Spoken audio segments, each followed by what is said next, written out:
Thousands of people have mysteriously vanished in America's wilderness. Under strange and unexplainable circumstances. Most cases remain unsolved. What happened? Where did they go?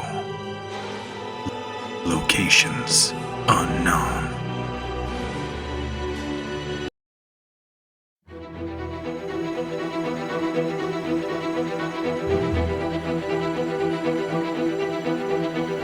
Thousands of people have mysteriously vanished in America's wilderness. Join us as we dive into the deep end of the unexplainable and try to piece together what happened. You are listening to Locations Unknown.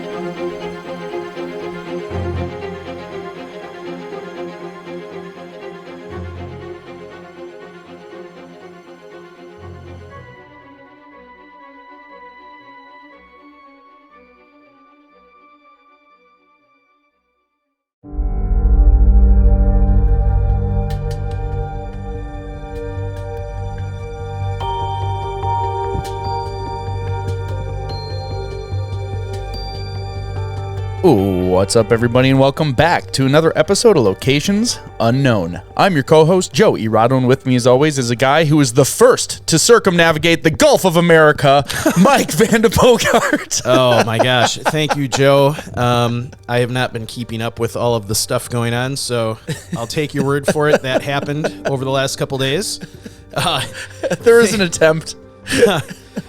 Interesting. Well, thank you once again to all of our amazing listeners for tuning in.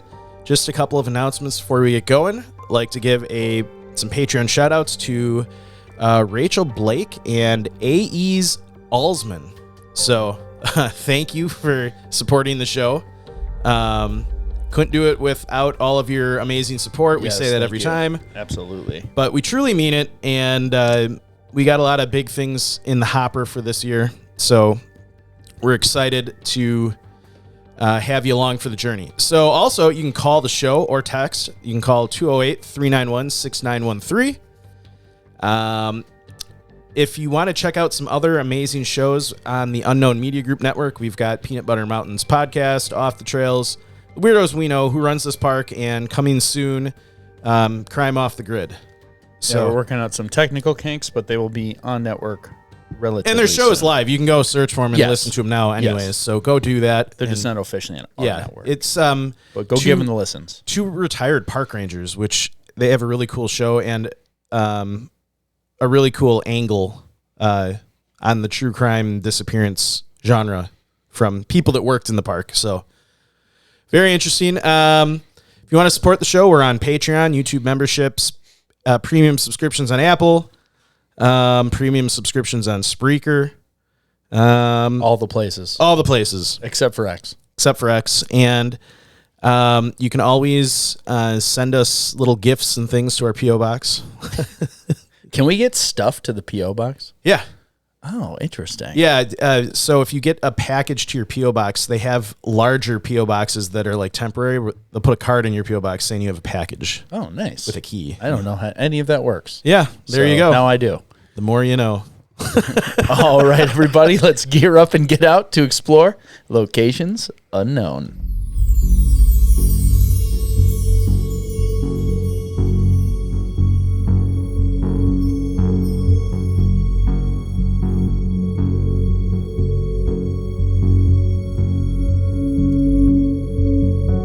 Fall of 1928, a newlywed couple sets out to run the Colorado River through the Grand Canyon and set 2 new records. Piloting a small wooden scow, the couple sets off into the river, never to be seen again. Join us this week as we investigate the disappearance of Glen and Bessie Hyde.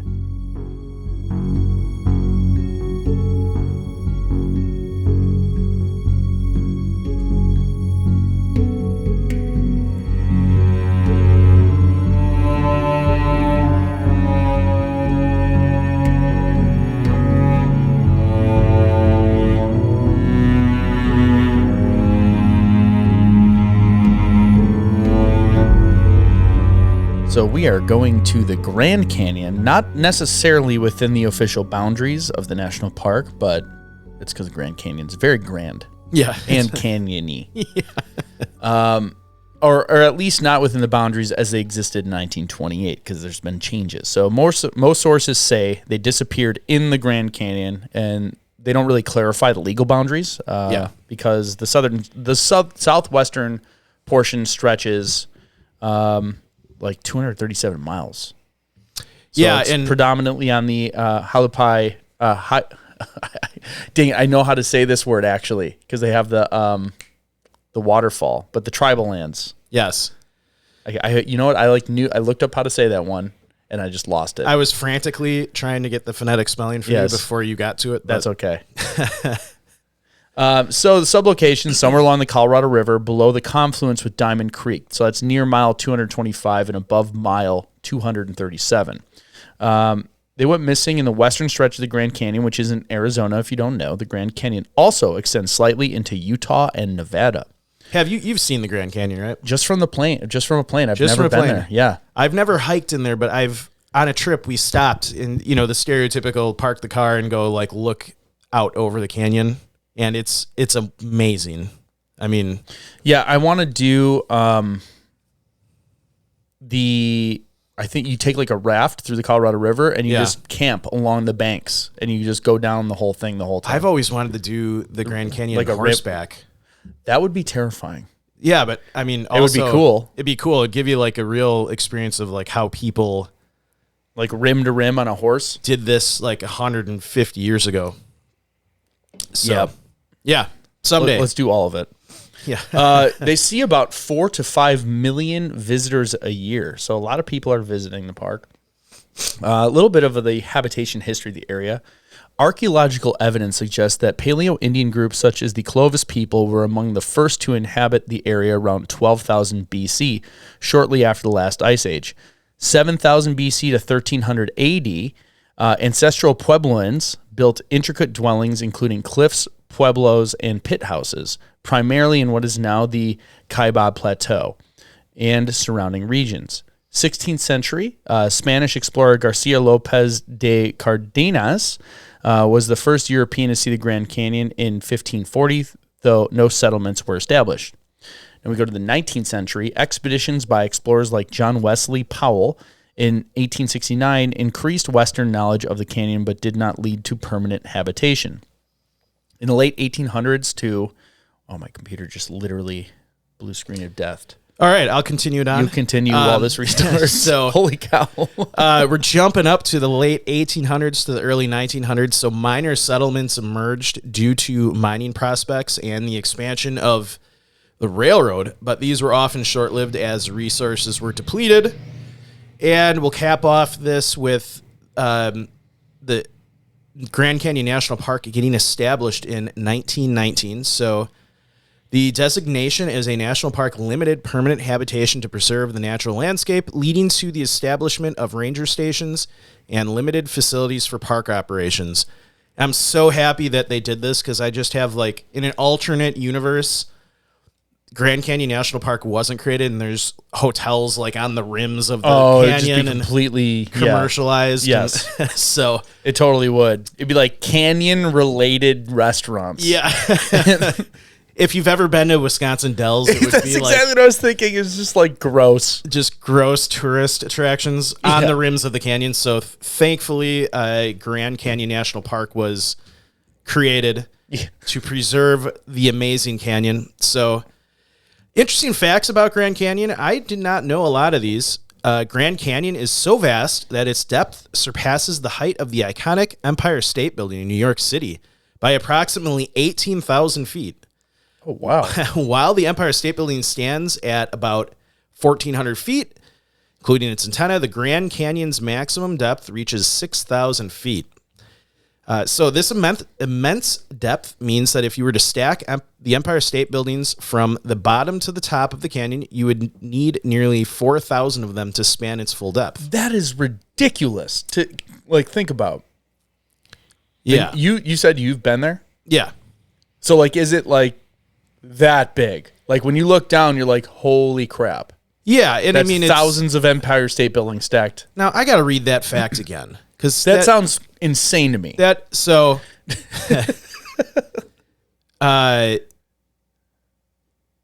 Surpasses the height of by 18,000 feet, while the Empire State Building stands at about 1,400 feet, including its antenna. The Grand Canyon's maximum depth reaches around 6,000 feet. Bottom to top. Okay, it's a 1,400-foot building. How that doesn't make sense. Yeah, that doesn't make sense. We're gonna do a live fact correction and just pretend you didn't hear that fact. It made sense when I put it in the notes, but now that I'm reading it, it doesn't make sense to me. So maybe it was like 40 of them. Yeah, I might have put a typo. That wouldn't even make sense. Though. Yeah, too many zeros. All right, just ignore that. I can pick up from here. I just restarted. And okay, we're at the microclimate. Yes, so the Grand Canyon is so large and complex that it hosts its own weather patterns separate from the surrounding regions. The phenomenon is known as a microclimate. I mean, there's like 4,000 Empire State Buildings in there. That's what that would go like to space. I feel like I'm look getting to the bottom of that fact. Yeah, get to the see how many miles that is to see how just off it was. The Colorado River, which carved the Grand Canyon over millions of years, is still actively shaping it today. The river continues to erode the canyon walls at a measurable rate of 0.16 inches per year. The Grand Canyon is a sanctuary for numerous unique and endangered species that have adapted to its diverse environments. There are some rare species, which notable inhabitants include the California condor, which is one of the world's rarest birds, and the kaibab suckerfish, only found in the Colorado River within the canyon. The Grand Canyon is so expansive and distinct that it is visible from space. Astronauts aboard the ISS, or International Space Station, and other spacecraft have captured stunning images of the canyon's vast expanse. So a little bit about the climate. It encompasses various climate zones due to its size and significant elevation changes. So the North Rim is cooler and receives more precipitation with substantial winter snowfall. The South Rim experiences milder temperatures and less precipitation, offering more sunshine and fewer snowy days. In contrast, the Inner Canyon is arid and much hotter, especially in the summer, with minimal rainfall creating desert-like conditions. So the terrain boasts an exceptionally diverse and expansive terrain that highlights millions of years of geological history and supports a wide range of ecosystems. The canyon reveals nearly 2 billion years of Earth's history through its stratified rock formations, including a prominent layers like the Kaibab limestone and Vishnu schist. Stretching approximately 277 miles in length, up to 18 miles wide and reaching depths of 6,000 feet, the Grand Canyon's vast scale creates dramatic and awe-inspiring landscapes. Have an update for you. All right. Typo. I meant to type 4. 4? I typed 4,000. You fell asleep on the zero? Yeah, I guess. Jeez. So I was going to say, like, that many. I was like, that's... I read it, 4,000. I That know, seems I'm like a that's, lot. I'm like, could you see the bottom? It goes to the moon. It like literally would, right? So serving as a primary force of erosion, the Colorado River continues to shape and sculpt the canyon, maintaining its dynamic and ever-evolving structure. The terrain features iconic formations such as buttes, mesas, sheer cliffs, and natural arches. Unique geological structures such as hoodoos and spires add to the canyon's otherworldly appearance. Beyond the standard landforms, the canyon includes natural bridges and arches, which are some of the more broader geological landscapes surrounding the main canyon area. So some of the animals or potential dangers in the area, there are mule deer, elk, mountain lions, bighorn sheep. There are black bear on the forested rims, particularly the North Rim, bald eagles, gold eagles, the California condor, peregrine falcons, red-tailed hawks, and the Grand Canyon rattlesnake, the Gila monster, which is venomous, and the desert tortoise, which is you can escape. You don't have to worry about the desert tortoise. And another fact, I'm really hung up on that. Okay. That wrong fact. It's not a maximum depth of 18,000 feet. It was 6, correct 000? when I said 6,000. 6,000 feet? Yeah, that's what I figured. Yeah. 8,000 feet's really deep. Yeah, that's deep. That's Hopefully the fact checkers that listened didn't Oh, they their heads turned off explode. immediately. Yeah, they probably shut it off. So like, So- and they went and wrote bad reviews about how dumb you are. Yeah. They just can't wait like a couple seconds for Hey, us to this even is- also question it. This is what we bring to you, live fact checking. Yeah, we're not going to edit it. So wrong that we notice it while we're reading it. Yeah, that's how bad that fact was. Yeah. I'm going to find out who wrote that fact and Yeah. give them a piece of my mind Yeah, or you're gonna write an angry letter. to myself. Yeah. So another thing to look out for, Mike, is intense heat. So temperatures, especially in the inner canyon, can soar above 100 degrees during summer months. There is limited water sources, so water is scarce, especially in the inner canyon, with few reliable sources along the trails, except if you're in the Colorado River. Yeah. Flash All floods the way can at be an issue. 18,000 feet. Yeah, like at the center of the earth. Yeah. So thunderstorms can develop rapidly, leading to flash floods, particularly in narrow canyons and slot canyons. So swift-moving water can sweep hikers away, causing injury or fatality. There are navigational challenges. The Grand Canyon has numerous trails, some of which can be confusing or poorly marked. Getting lost can lead to extended exposure to harsh conditions and an increased risk of accidents. It's really steep and rugged, if you can imagine. You're going to be going down like 1 billion feet, according to Mike, or whatever. No, 6,000 feet is a lot. Have to repel, what did I say? 4,000 Empire State Yeah, Buildings. 4,000 Empire State Building. So, They involve steep ascents and descents, rocky paths, and uneven surfaces. We are going to get so much crap for that. I'll just cut all that out. No, you won't. No, I won't. It's just funny because you said, I'm like, that's too many. In my Yeah. brain like came to a screeching halt. I'm like, that doesn't sound accurate at all. Yeah. And it wasn't. There's also a lot of remote locations and limited communication. So many trails traverse remote areas with little or no cell phone coverage. And then lastly, and not least, if none of that got you, hypothermia and extreme weather will. The canyon's microclimates can lead to rapid changes in weather, including unexpected cold snaps or storms. So a few tips when hiking the Grand Canyon. Plan ahead. You always want to plan ahead, but really plan ahead here. You want to research your trails, choose ones that match your fitness and experience level. All Trails is great for this because it will just give you a mild, moderate, hard hiking rating. And then there's tons and tons and tons of reviews. So you can look at just generally what people are saying, especially at the time that you're there. So you do want to check the weather forecast and be aware of the seasonal conditions. Talk to park rangers, people who live there that know what to expect. You want to carry sufficient water and high energy snacks. Use appropriate gear, including sturdy footwear and layered clothing. Stay informed. So just follow the park's guidelines and emergency procedures. Attend any ranger programs that are relevant to what you're doing and obtain maps in the visitor centers. And always hike responsibly. You want to leave no trace, so pack all your trash out to minimize your environmental impact. And respect the wildlife by observing from a distance and not feeding the animals. I just saw a video of a lady get like wrecked by a moose. Oh, She was trying to take a picture of it, and like everyone was yelling to warn her, and she wasn't listening, and she just got like plowed. I think the ranger stations should pull these videos of, like I saw there was a video a few years ago of a woman or a guy or a woman getting like just the buffalo. No, Gored? hit him and just like somersaulted him through the air. Yeah, they call that goring. Oh, really? Yeah, it's such an odd term because it sounds so gross. But I think they should show like 5 minutes of these YouTube clips of people not listening to the rules of the park. Oh, yeah. Yeah.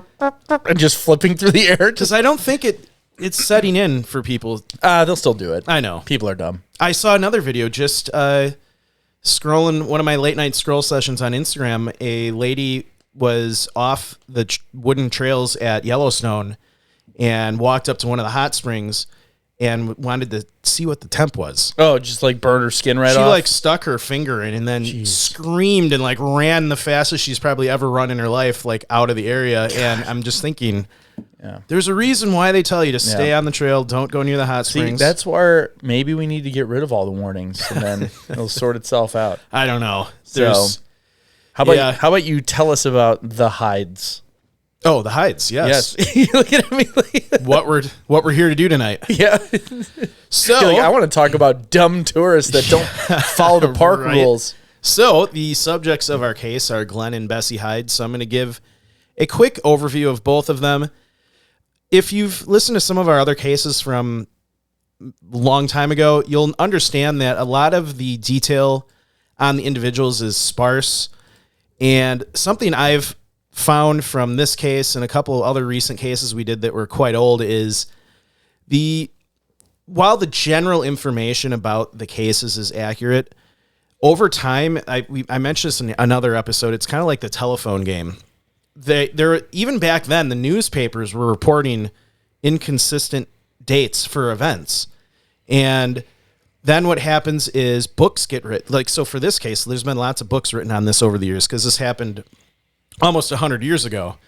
And depending on what sources you're using, you start getting the wrong dates. So the wrong dates make it into the books. Then articles over the decades get written. And now all of a sudden you've got decades of articles written on a case that is using the wrong date. So it really comes down to now you'll see when I'm referencing the timeline is You could have more data is actually the wrong data. yeah, like so some of the events I'm giving an approximate date because there's so many sources that have conflicting dates, and some of them are the original newspaper articles from the time. So it's not a modern thing. It's just such an old case. Human condition. Yeah, it's an old case. There are inconsistencies from the start, and then those kind of just get amplified over the years. So first, we'll talk about Glen. So he was born December 9th, 1898.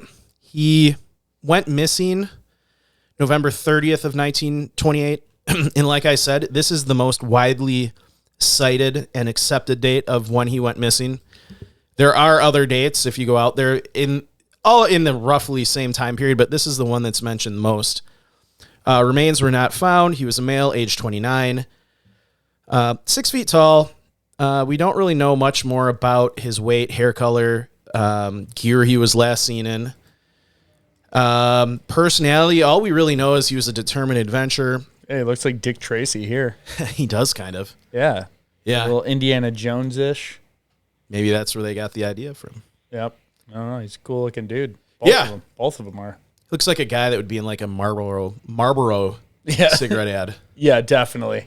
Yeah. Just put a cigarette in his hand and Yep. from like the 50s. Absolutely. Medical issues, we don't know if he had any. Occupation, hobby.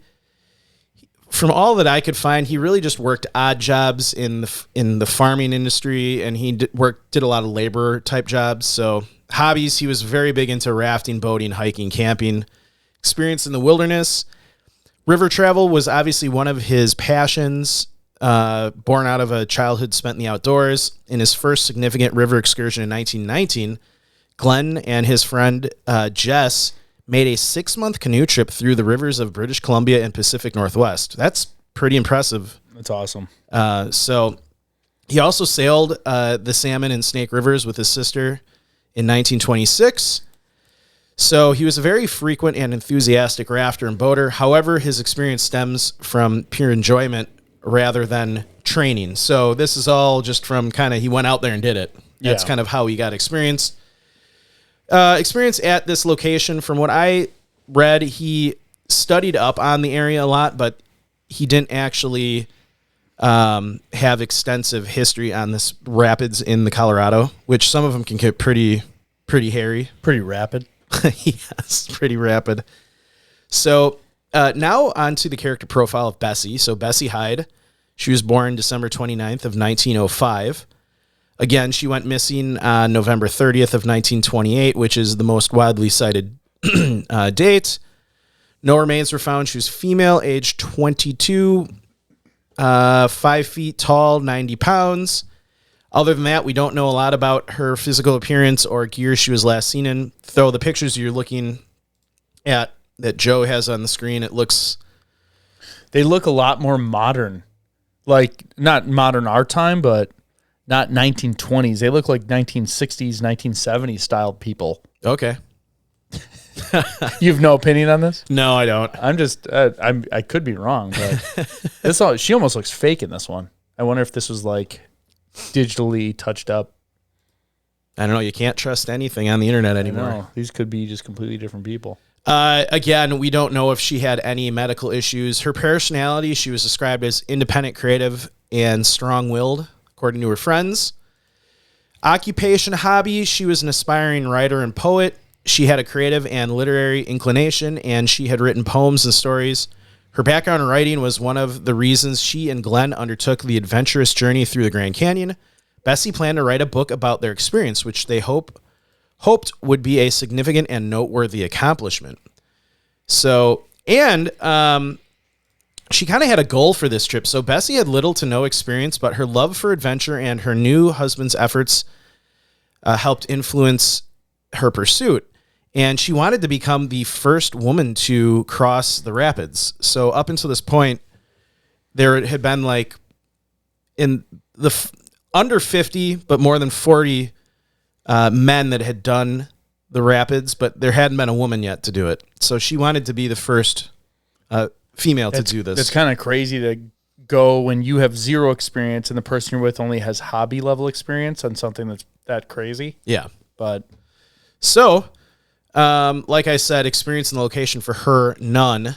So we'll jump right into the timeline. And like I said, just up front here, exact dates on some of these events vary by source. So I'm trying to give you either the approximate range or in some cases just early, mid, or late year type event. So this is early 1928. So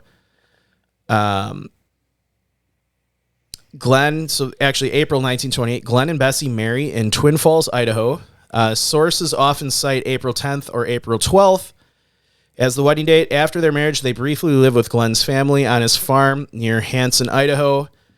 Summer to early fall of 1928, so Glen, an experienced boat builder, constructs a flat-bottom scow, sometimes described as between 20 and 21 feet in length, designed for, there's a picture of it. Not much to it. yeah, That's yeah. So, I feel like that would hit one rock and just explode. Now with fire explode, like the wood would just crack right open. But yeah, I don't know. So it was designed for navigating whitewater. The craft is rudimentary compared to modern river-running boats, but Glen was confident in his design. Bessie, though less experienced in rivers, is obviously adventure and eager to join Glen on what is intended to be both a honeymoon and a record-setting run of the Colorado River through the Grand Canyon. So they, like I said, they had a couple goals. One of their goals was a speed record. So Glen hoped to break the record for fastest descent through the Grand Canyon by scow. And like I said, Bessie hoped to become the first woman through the Grand Canyon. So pretty cool goals. They're doing a honeymoon and they have, records they want to break, which I feel like back in this time, probably a lot of records were up for grabs. yeah, if only like 40 some people have done it before. Yeah, the commonly cited number was between 40 and 45 men had done this up to this point, but definitely under 50 and no women yet. Okay. So October 20th of 1928, Glen and Bessie officially launched their scow on the Green River near Green River, Utah. The plan is to travel down the Green, merge with the Colorado River in Canyonlands, which is in Utah, and continue southward through Cataract Canyon, Glen Canyon, which is now largely submerged under Lake Powell, and Marble Canyon, and ultimately the Grand Canyon. So I don't know. Can you pull up a map and see if we can keep going? I'll keep rocking this. Yeah, I should have done it before. I was looking at all their pictures. So late October, early November of 1928, the couple navigates Cataract Canyon. This is a notoriously dangerous stretch of the Colorado River. They reportedly managed it well, though they experienced some pretty crazy moments. They continue to make reasonable progress southward towards Lee's Ferry, which is the official start of the Grand Canyon stretch around River Mile 0 in modern parlance. So we got it up here now. Go to, see if you can pull up Lee's Ferry. Give us a good starting point of where it starts. Okay. So that's kind of where. Yeah, Lee's Ferry launch, Colorado River. There's Glen Canyon. So then, if you keep going south, that should get you into. It's quite a ways. Here's Marble Canyon.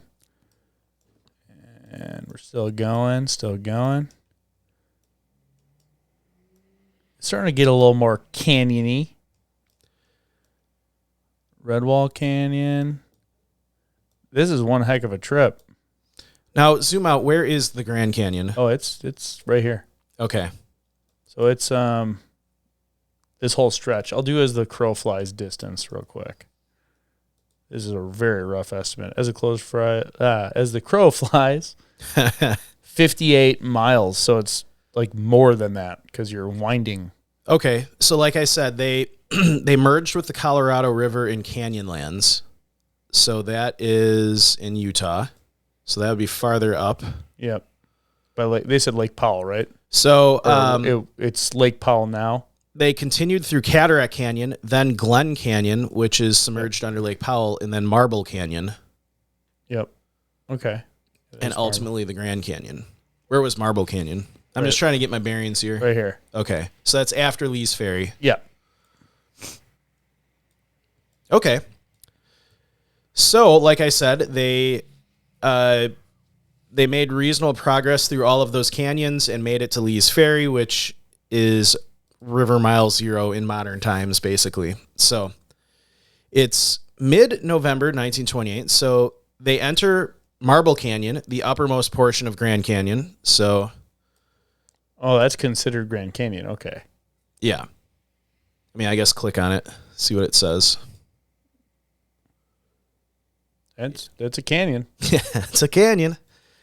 It's really beautiful. They pass numerous rapids and camps along the canyon. In these early segments, they encounter other river parties, hikers, or ranchers who might have given them advice or direction, though specific dates for these minor interactions are not always recorded. It's now time range November 15th to 16th. Dates slightly vary depending on the source. The couple arrives at Grand Canyon Village on the south rim. To do this, they must hike from the river up to the rim via a side trail, likely. So this is another area where sources were kind of wrong, but I think we got the right trail. So they likely used the Bright Angel Trail. Some sources state they used the South Kaibab Trail, but I think this might be just confusion since it's close by. So they carry minimal personal gear, leaving most of their supplies in the boat. During the visit, they meet the famed photographer and river runner Emery Kolb at his Kolb studio, perched near Bright Angel Trailhead on the south rim. So I don't know if you can find... Yeah, I'll try and find that. Bright Angel Trailhead. Right here. Let's see. All right. Okay. So yeah, they had to hike up there from the Colorado. So it's now November 16th, 1928, which is the most, again, widely cited date. Emery Kolb takes the now famous photograph of Glen and Bessie, which later becomes the last confirmed image of the couple. Kolb warns them of the hazards of running the canyon's rapids in a wooden scow, especially without life preservers. Glen had reportedly declined the offer of life jackets, saying they prefer to travel light. Some accounts indicate Bessie was tired of the constant rapids and might have been apprehensive about continuing, but no definitive record confirms her feelings. It's now November 18th of 1928, which is often cited as the last day Glen and Bessie are seen by anyone on the rim. They leave the Kolb studio to return to their boat via the Bright Angel Trail. Some sources say they left the rim on this date, while others merge this event with the November 16th date. Now the date range is November 20th to the 30th of 1928, so the couple continues downriver, passing rapids in the heart of the Grand Canyon. Bessie's diary, recovered later from the abandoned scow, includes observations and daily notes. The final dated entry is from November 30th of 1928. Nothing in this entry suggests imminent danger or panic. It appears routine, describing the weather and the day's progress. So to recap that for our listeners, because I know we mentioned a lot of canyons, and so they launched their scow, Green River, Utah. They traveled down the Green. They merged with the Colorado River in Canyonlands. They continued southward through Cataract Canyon, Glen Canyon, Marble Canyon, ultimately getting to the Grand Canyon. So quite a distance in that little wooden scow. Yeah. That's pretty impressive. It's now November 30th to early December 1928. So some point after the last diary entry, Glen and Bessie vanish. So the exact date and location of their disappearance remains uncertain. They were expected to reach Needles, California, downstream of the Grand Canyon, but no one receives word from them. So Needles.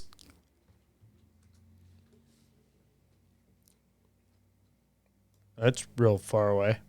And the Colorado River. There's Lake Havasu. Does it go through? That doesn't seem like it connects at all. All right, keep going. I'll get to the bottom of this. Yeah, maybe it does. All through here. Yeah, look at that. All through here. Through there. Wow. That's one hell of a journey. So, What? I'm just typing something. Okay. You keep talking. I don't know where you left off. I mean, just... on here? So, I mean, that's really... Yeah, sorry. That's a really far distance I'm to not go. familiar with every stop the Colorado makes, but it does run through Needles, California. That's why I just traced it. Yeah. It's like wild distance. It gets real narrow in some places, then it will open up into like pretty decent sized lakes. I've only experienced the Colorado River in Canyonlands. That's my only run-in with the river. Yeah. So, interesting. That's a long distance to go in that scow. Yeah.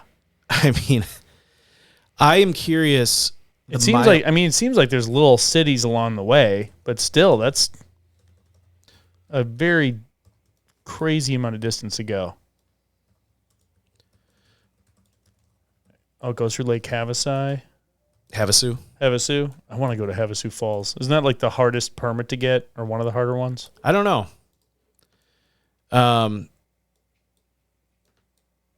Sorry. I was trying to find the mileage between basically like Canyonlands to Needles. You know, you can ask me and then you'll keep going and then I'll do it. I know. I'm your Jamie. So back to the timeline. Like I said, at some point after that last diary entry, so November 30th to early December 1928 is when they went missing because they were supposed to end up in Needles, California. So it's now December 6th to the 10th of 1928, so it's approximate date range. Glen's father, Roland Hyde, grows concerned when he receives no telegram or letter from his son by early December. He contacts the authorities and others who might have seen them along the river corridor. Initial inquiries yield no immediate news. December 19th of 1928, so Mr. Hyde now formally requests help from the authorities. A full-scale search effort begins involving park rangers and local pilots. Rumors circulate among local boaters and guides, but there are no confirmed sightings. And this was actually interesting. U.S. War Department Secretary Dwight F. Davis authorized aerial reconnaissance flights for the search. So before we go any further in the timeline, I thought it would be interesting to kind of talk about what a typical search and rescue operation would look like in 1928. So probably anyone who's familiar with our show or, disappearances in the wilderness are probably familiar with what a modern search and rescue operation looks like. It's pretty sophisticated. The people are pretty highly trained. There's whole manuals on how to properly conduct search and rescue operations. Back in the 20s, it was more unorganized, and obviously technology really limited the ability for communications, but search efforts usually began when relative friends or local residents reported someone over who were missing. Depending on the jurisdiction, county sheriff's office, National Park Service rangers, or forest rangers would coordinate the initial response. Rangers or local deputies might assemble a volunteer search party, draw on local ranchers or guides, or contact the nearest army post if federal assistance was needed. Telephone lines existed in some towns, but communication was still spotty in remote areas like the Grand Canyon. Telegrams were the fastest long-distance means Letters and word of mouth also played a part.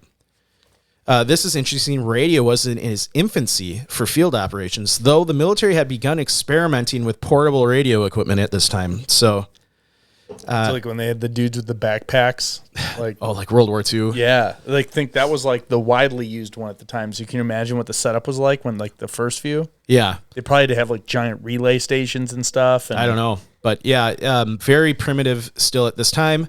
Search parties often consisted of rangers, local outdoorsmen, indigenous trackers, and civilian volunteers familiar with the terrain. When searches occurred on federal land or had higher stakes, authorities might request help from the Army or other agencies.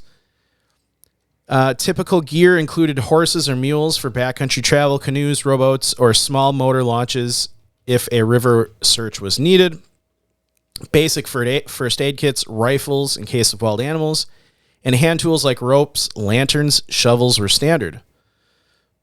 Life preservers were also obviously available, but not as standardized or required as they are today. Teams would split into small groups, each covering specific areas like riverbanks, side canyons, known trails. And this is the other interesting. Searchers relied heavily on visual tracking, so footprints, disturbed vegetation, campfire remains, and local knowledge of water sources or hidden ravines. So you can imagine if your main tool is visual tracking, it would be key to get out there searching as soon as possible because things like footprints or disturbed vegetation are going to disappear pretty quickly. Yeah. So if searching for missing boaters, small search craft, or even large wooden scows might retrace the suspected route. Observers often scanned along river edges for signs of wreckage, personal belongings, or footprints. Airplanes, often open cockpit biplanes, could fly low over canyons to look for overturned boat or people signaling from riverbanks. But at this time, planes were still kind of a novelty. They had limited range and navigation aids. Pilots often landed in nearby fields or flat spots to deliver messages. So, while it was great that they had aircraft in the area to help with the search, it probably was pretty tough for people. You know, you're basically sticking your head over the side of the plane and looking out and just like banking just to see things. You know, I mean, those biplanes were pretty slow, and Yeah. like I said, they could fly low. So, but not like the sophisticated aerial technology they have today. So, challenges of SAR operations at the time. So, many trails were unpaved, often just footpaths or mule trails. Obviously, steep canyon walls, unpredictable weather, and freezing temperatures made operations harder. There obviously were no helicopters or reliable two-way radios for field use. Rescue teams had to rely on visual signals, smoke, mirrors, flares, or messengers traveling by mule or horse to coordinate. Logs were kept on paper. Coordination between agencies sometimes got mired in slow communication. Public and or private phone lines might not extend into the backcountry, causing delays in relaying search results. And because mass media was limited to newspapers and radio bulletins, rumors or hearsay often circulated locally. And without modern forensic, unsolved disappearances tended to spawn speculation for years afterward, as with the Glen and Bessie Hyde case. So, absolutely no forensic tools at that time. Now it looks like you got a pretty hairy video of some river rafting, and Yeah, I just pulled up River Rafters. I'll back out a little bit. I'll see who the creator is. Will Burke. Will Burke's river rafting video, just to get an idea of what it's like with modern equipment to go through the canyon in the rapids. It looks fun. It does look like a lot of fun. I'd be down for that. So we'll let you keep watching that. I'll get back to the timeline. So it's now December 24th, 25th, 1928. Again, the dates vary depending on the source. A search plane flying over the canyon locates Glen and Bessie's scow floating near mile 237 downstream of Diamond Creek, or approximately in that vicinity. Some newspaper articles suggest the plane first spotted on December 19th, but many references place the discovery on Christmas Eve or Christmas Day. Like I said, this discrepancy arises from conflicting newspaper accounts at the time. The boat is viewed upright and undamaged. Their supplies, including clothing, food stores, a gun, Bessie's diary, and a camera, remain on board.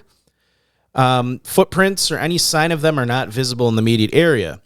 Subsequent ground parties reach the boat to confirm the details. They find no clue as to Glen and Bessie's whereabouts.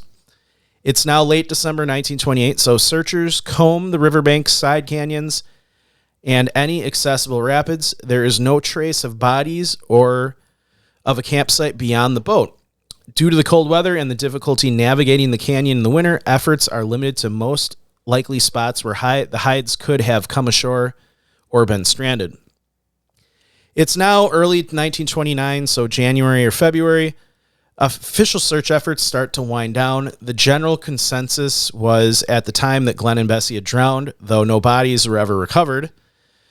Newspapers around the country are starting to pick up the case, and they started sensationalizing the mystery, and this fueled the public interest. Between 1932 and 1938, occasional private expeditions or small-scale searches continue. Individuals who run the river keep an eye out for remains and further evidence, but nothing conclusive is ever found. Rumors persist that the couple staged their disappearance or that one spouse killed the other, though there is no evidence to support any of that. So now 1960s to the 1970s, at times human remains are found in and around the Grand Canyon, leading to brief speculation that remains could be those of Glen or Bessie. None are definitively linked to the Hydes. It's now 1971, so now we have a couple cases where people thought this might have been a break in the case. So a woman on a commercial river trip in the early 1970s allegedly confides to others that she is Bessie Hyde, claiming she murdered Glen and started a new life. This story, passed around in river running lore, remains unsubstantiated. Sounds like somebody who heard the story and wanted attention. Right. In 1976, notable river runner Georgie White Clark, a pioneering woman in Colorado River rafting, is sometimes rumored to be Bessie Hyde due to White's scant backstory and the timing of her appearance in the Grand Canyon. What was her name? Georgie White Clark. So Georgie White publicly and repeatedly denied this claim, and no documentation ever supported the rumor. She's denying it, so that makes me feel like it's her. Right. So late 1976, so sadly Kolb passed away, and his garage was cleared out by his estate in early 1977. Inside, they found a human skull with an obvious bullet hole.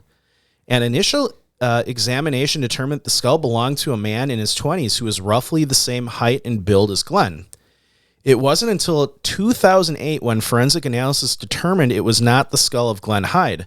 Furthermore, good detective work uncovered that Kolb had served as a county coroner, jury representative for Grand Canyon, and had likely kept the skull from a different case after its inquest. So, can you? So I don't think it's Georgie White Clark. It doesn't look like her at all. No. Yeah, and that, I mean, she denied it, and there was never any. Well, of course she's going to deny it, but I mean, yeah, it looks nothing like. Here, look at. They're wildly different looking people. Yeah. So. But I mean, this is before the internet. Yeah. So most people probably didn't have a picture of. Well, you heard it here first, folks. It wasn't her. Debunked. By locations unknown. I do find this interesting that Kolb, that skull that was found in his garage, was not conclusively ruled out as Glen until 2008. So they found it in 1977. And so for decades, a lot of people thought that might have been Glen. So finally, we'll go on to 1992. So this is Georgie Clark passed away in 1992, and among her possessions was a pistol, Hyde's marriage certificate, and a birth certificate listing Clark's real name as Bessie DeRoss. So to have Hyde's marriage certificate was beyond strange, people described it as, and despite the discovery, local authorities did not reopen the case. So in an effort to compare family DNA with unidentified remains found in the area, interest in the case continued to spike. It's been featured on television documentaries, and magazines have dedicated articles to it, but nothing conclusively has ever come of this case. And so to just give a quick summary of the timeline, this is very high level. So October 20th, 1928, they launch on Green River, Utah. Mid-November 1928, they enter the Grand Canyon. November 15th to the 18th, they visit Emery Kolb at the South Rim, which is the last confirmed rim sighting. November 30th, 1928 was Bessie's final diary entry. December 9th, 1928 was the approximate arrival date. They should have gotten to Needles, California.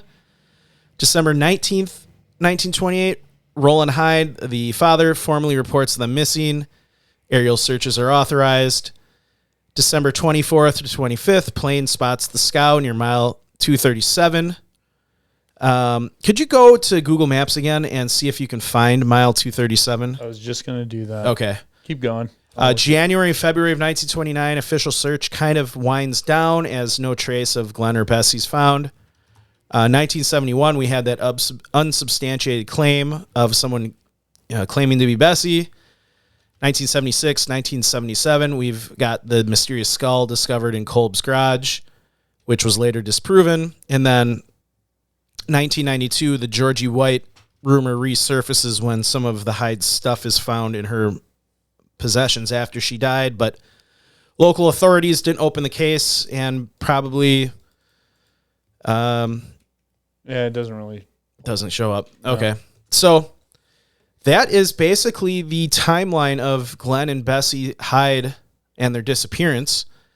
I'll quickly go into some of the main theories, and then I'll throw it over to Joe to think what he has to say about this case. So I have a visual for my theory. Okay. So the obvious main theory is accidental drowning. So this is the most common theory. That's my theory. Hey, so they were swept overboard while navigating one of the dangerous rapids of the Colorado River at sometime after November 30th. Their scow was found intact at river mile 237, but no sign of them ever turned up.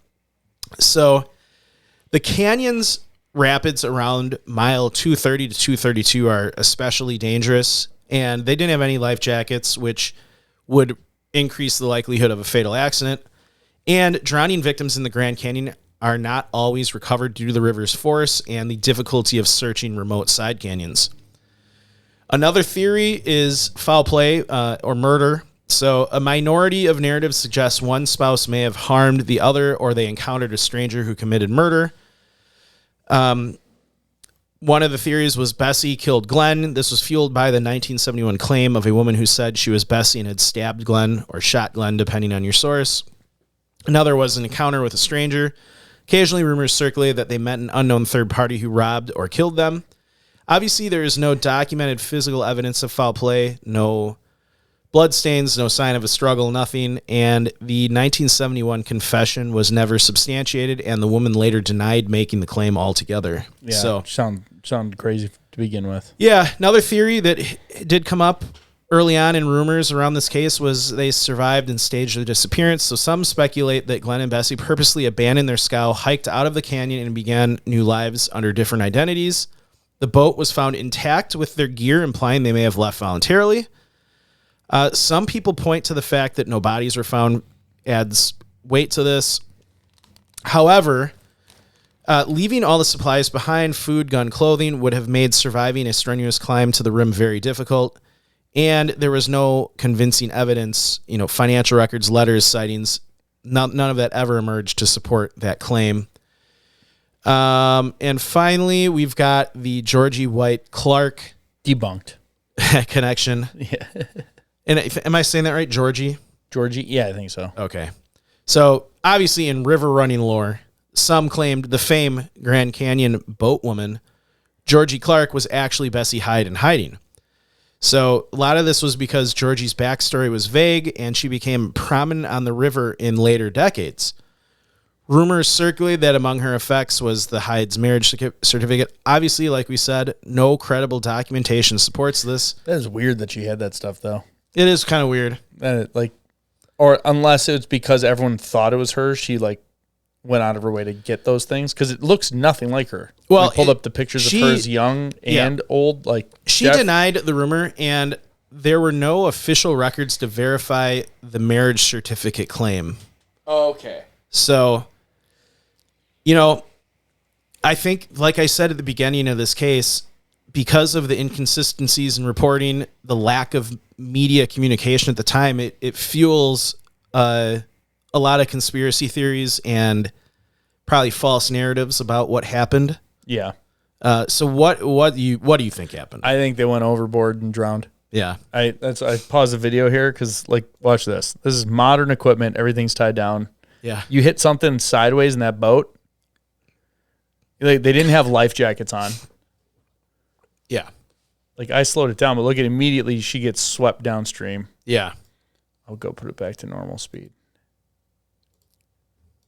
Like, yeah. And the boat, look at the boat's upright still. They could have been thrown overboard. The boat gets, stuck off the side of the river with no one guiding it. And It's got all this stuff in it. A modern boat that's designed to probably stay afloat through most extreme rapids. But, we saw the scow that he was in.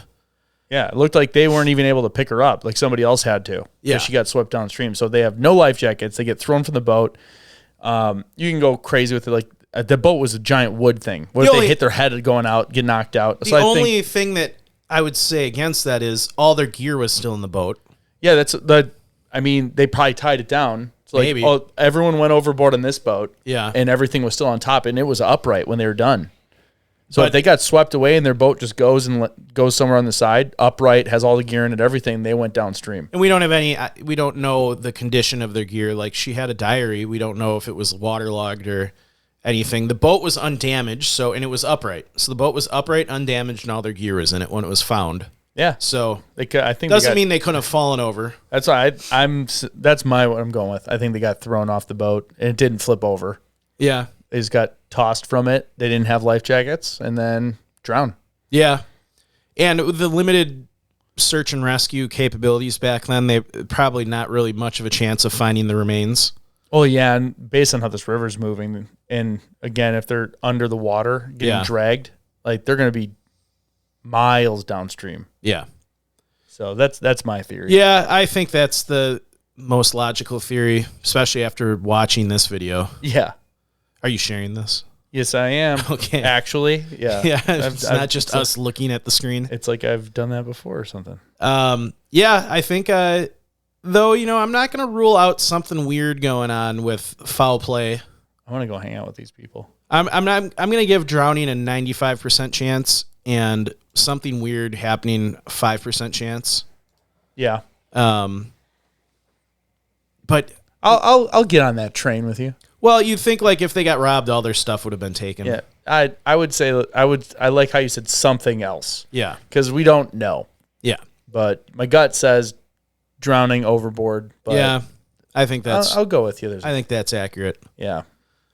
Well, Well, thanks again for tuning into our show.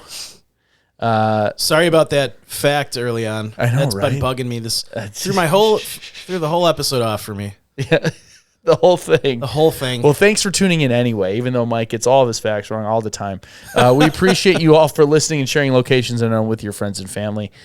Be sure to like us on Instagram, Facebook, Twitter, YouTube, all the places, or X, all the places. And if you want to support the show monetarily, please visit our website, Facebook store, and other areas to buy some sweet swag. Additionally, you can subscribe to Patreon, YouTube subscriptions, Apple subscriptions, Spreaker, anywhere where you sign up to get extra episodes and have access to additional content that we put out every now and then. Sometimes we do some live stuff. We should have another call-in show. We didn't do that in a while. Yeah. We should do that soon. Should do that here before we have to move for renovations. Yeah. And lastly, when enjoying the beauty of nature, whether backpacking, camping, or simply taking a walk, always remember to leave no trace. Thanks, and we will see you all next time.